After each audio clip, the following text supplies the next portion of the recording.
Tunnel and the Brooklyn Battery Tunnel. The Point, coming up next at 11:30. Second chances and hate. Two different topics, but equally important as we try to understand the world around us. The Point starts right now.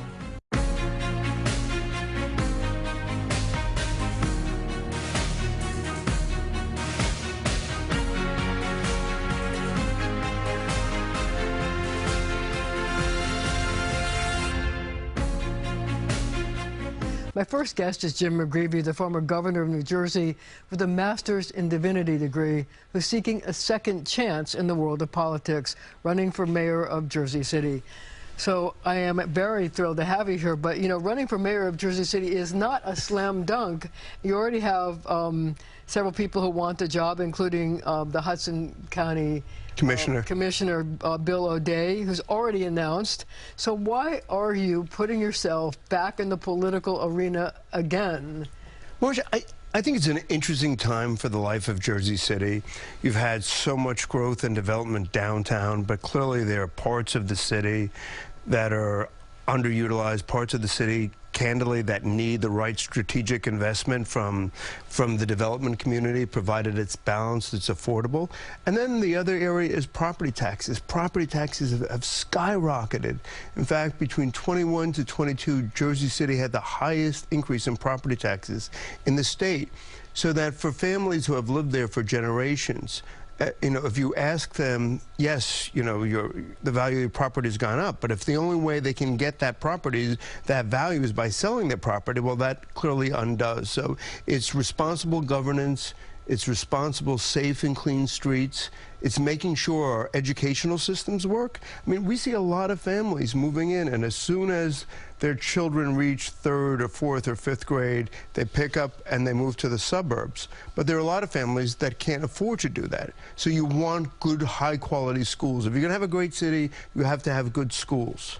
So if you got elected, are you saying that you would want to reduce property taxes? And if so, how do you fund all the services that Jersey City needs? Well, it's the same way, you know, I did it as mayor of Woodbridge. I mean, part of it is that you have to look at what you're doing and how do you do things well, and where are you duplicating services, and clearly you're duplicating services. I mean, over the past 20 years, there are entities that are, you know, performing the same functions.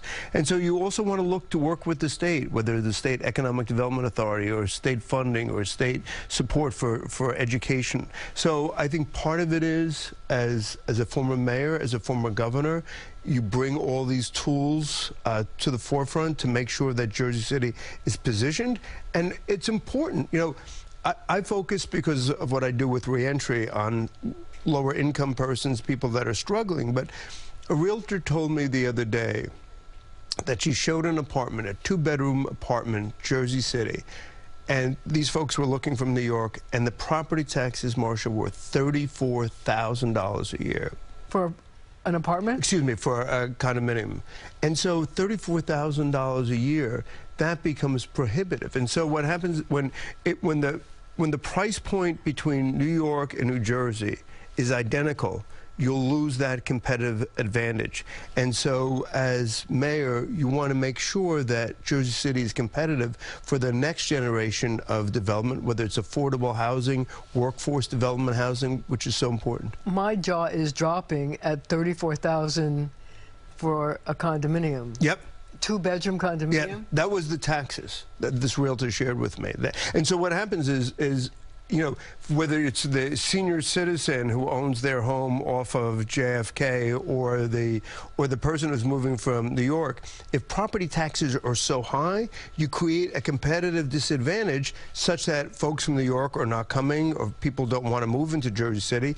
And for the person on a fixed income, the only way they realize that increased value is if you coerce them, compel them to sell their home. So are we seeing a situation where people fleeing New York City for a number of reasons and want to move to Jersey City are willing to pay the high tax rate?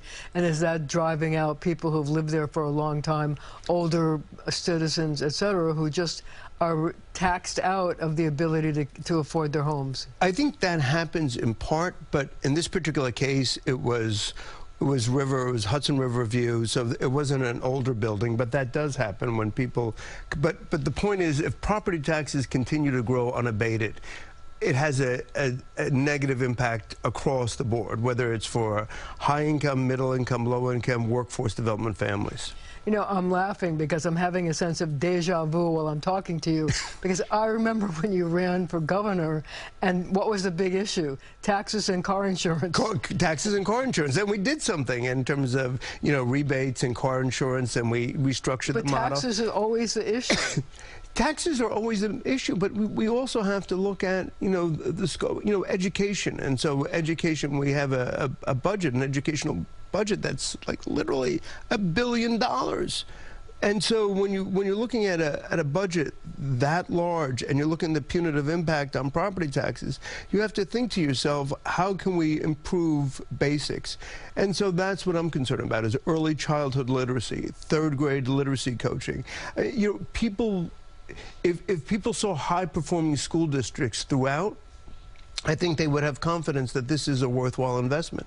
But when you look at many of the schools, clearly we have much more work to do. And I want to work with the teachers. I want to work cooperatively. Are these schools in low-income areas? Are they all across Jersey City? Where do you think they're both. They're both. They're in low-income areas, but they're also across. So it's like you have to do fewer things well.